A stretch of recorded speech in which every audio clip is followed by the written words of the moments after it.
our first tracking shots of the booster on its way back to Earth. Again, we are tracking the first stage on the left-hand side of your screen and MVAC up in space on the right. And we do continue to hear good calls for that second stage. Again, we will see this continue to fire until close to 9 minutes into the flight, now at 5 minutes and 45 seconds since liftoff today.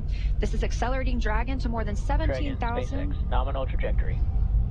More good news. Freedom copies, nominal trajectory. This second stage is bringing Dragon to more than 17,000 miles per hour. That puts our crew in orbit. And the single Merlin vacuum engine can produce over 220,000 pounds of thrust in the vacuum of space.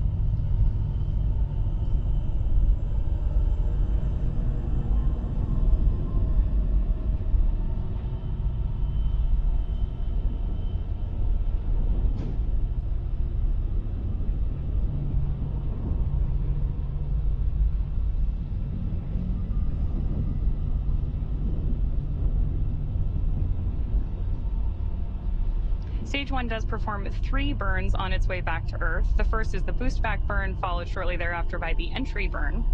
The entry burn is used by Falcon 9 to slow the vehicle down before it reaches the denser parts of the Earth's atmosphere. Dragon, SpaceX, nominal trajectory. Nominal trajectory is there from Mission Control. Freedom copies, nominal trajectory. That entry burn is of course followed by the landing burn, during which time we'll light 3 of the Merlin engines on board the first stage. And we expect to see that landing burn just about a minute before we expect Dragon to be inserted into orbit. So we have 2 very exciting phases of flight, both for our first stage and our Crew-9 astronauts happening here at the same time.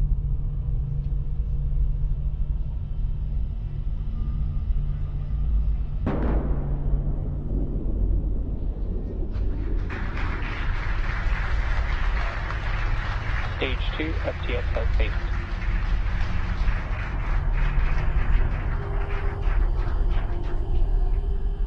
So a great touchdown of Stage 1 there just a second ago.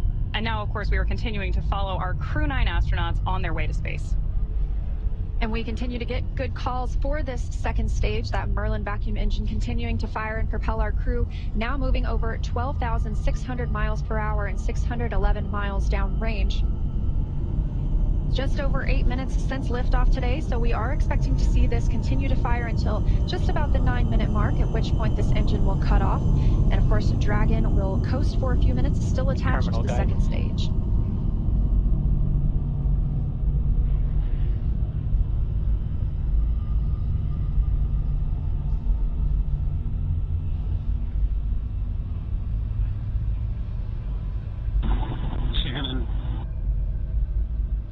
That call. Copy, Shannon.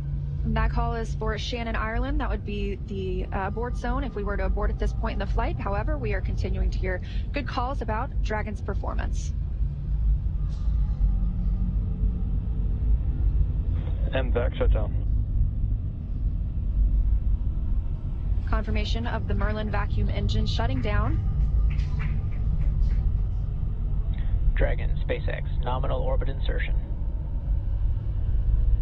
Good news there from Freedom copies, nominal orbital insertion.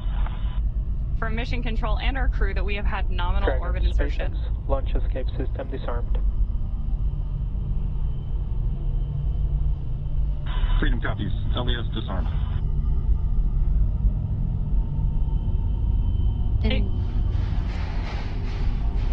In 9 quick minutes, we now have 2 new crew members on their way to the International Space Station, having taken off from Space Launch Complex 40. The crew now being in a good or expected orbit. We'll continue to coast for these few minutes, and then we get our first views inside the capsule of our 2 crew members, Nick Hague and Alexander Gorbanov. They are just continuing to stay in their suits and in their seats during this dynamic portion of the flight. We're going to continue to coast for a few minutes after this second stage engine cutoff. This allows the rates and motion from that long burn to settle out. There are some small reaction thrusters on the upper stage the upper part of the second stage that can be used to counteract any residual motion. That basically makes sure we're in a stable coast before Dragon separates from Falcon, and that'll happen about 12 minutes into the flight. So about a minute and a half from now, we expect to see Dragon actually separating from the second stage.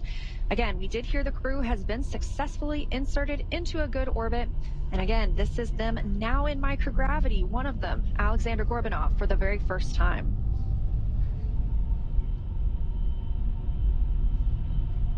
So as Leah mentioned, we are now just a few minutes away from the separation of Dragon from stage 2, during which time a number of activation checkouts occur.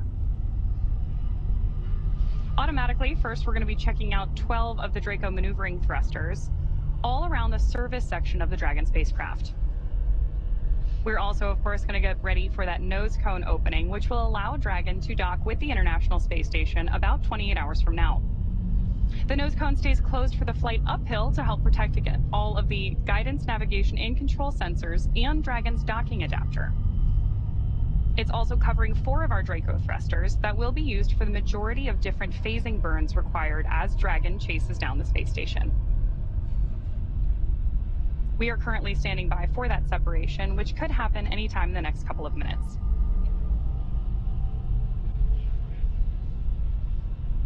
Currently, you can see the crew is just relaxing in their seats. They are definitely vigilant, though. They are able to monitor those crew displays in front of them, keep up with what's going on in the mission.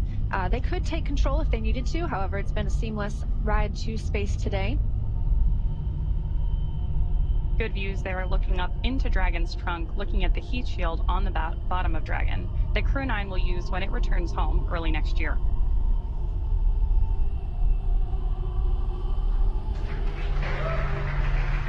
Dragon, SpaceX, Dragon separation confirmed.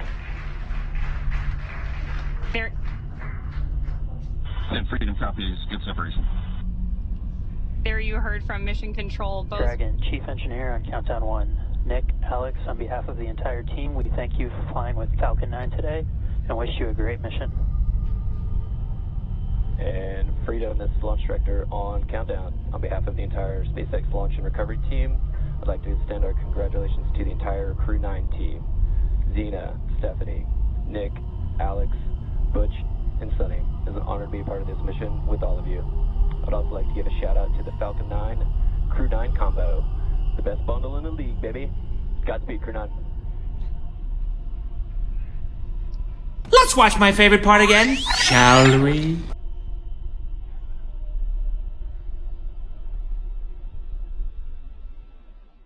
Louise! Oh my God! Are you kidding me, Louise? That's awesome, man.